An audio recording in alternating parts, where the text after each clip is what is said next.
for the 16 years that we've been trying to get it made. And, oh God, yeah, I know. That's the way I felt too. And we could talk about that. But the thing was, it was also important because, you know, you don't have to be Cuban to play a Cuban or Italian to play an Italian. But in this case, the movie is so personal, a story to us. It's the reason why we're here in America.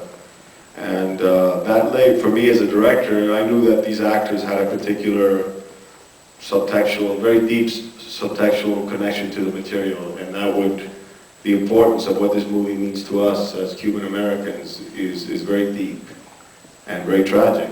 And there is a celebration in the story because we are, you know, we were able to come here thanks to the sacrifice that our parents made by bringing us here to this country.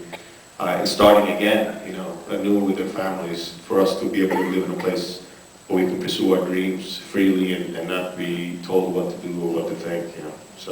So this, you know, it was important for all of us, as many as, you know, actors that had that kind of background to be in the film, because it was important to us as a community, but also I thought it would bring a level of understanding and subtlety to the performances that would be very powerful. I mean, it's sort of an intangible. It's a long story that I'll try to make quickly. In about 89, I'd been fortunate to make some movies over at Paramount, and Frank Mancuso Sr., who was the president of Paramount at the time, a chairman of the board, and he said he wanted to have an ongoing relationship with me, and he said, would you like to, is there something you'd like to do? We'd like to, you know, develop something for it. And I said, well, I'd like to tell a story about Havana, sort of like a Casablanca story set against Havana at the turn of the revolution, with music and a club. And they said, great, find a writer. So I suggested Mr. Infante, which they didn't know of him directly, but the head of the story department at Paramount, Bob McMinn, was a huge fan of his, and he said, oh, he would be extraordinary. He's one of the great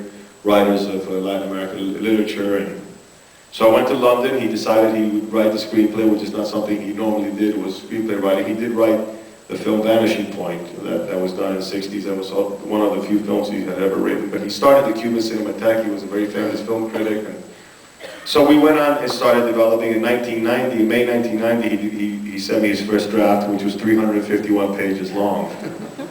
For those of you who know, the normal length of the screenplay is about 120 pages, you know, which eventually is what even, I always knew the movie would be a long movie, but 351 pages is an extremely long movie.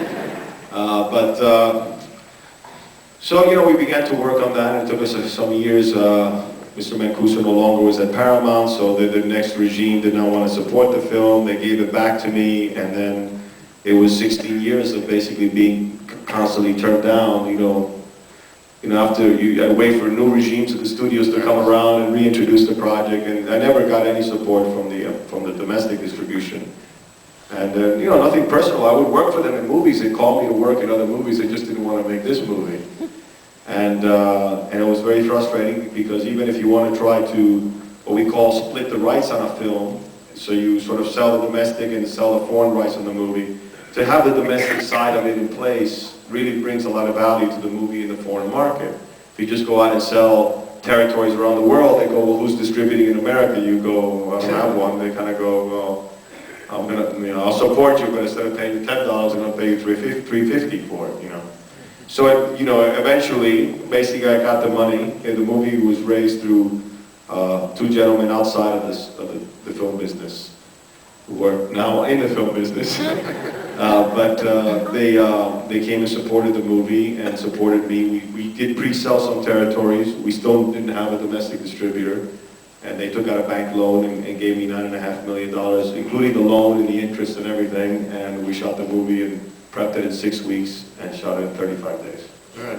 Wow. It's pretty spectacular. The lead actor and the director worked for the same price. You know, it was a lot of hard work, but you know, we had a lot of talented people there with us, and people who are used to can make movies at a price and fast. Frank Mancuso Jr. was my co-producer, and again, someone I worked first on internal affairs, and he had ran a very tight ship and organized the movie very well, along with Lorenzo O'Brien and Joe Draper, who were the co-producers. And I had Valdemar Kalinowski, who was my production designer, who in 1991 went to Cuba to scout the movie. So he's been with it for 16 years with me. We met on internal affairs. Deborah Scott, who did the costumes for Titanic, did all those costumes with really no money. I mean, her budget was less than less than the budget she had for the shoes of the Titanic. And, those shoes are mostly underwater, right? So you don't really need to see them very well. So they did extraordinary things with very little money, and we just got the work done. We were ready to go. Everybody was ready to go, and we worked 14-hour flat days, 6-day weeks, which were really like 16-hour days by the time we got up and got home. And we got it done. We shot everything on time and on budget, and we came back and started putting the film together.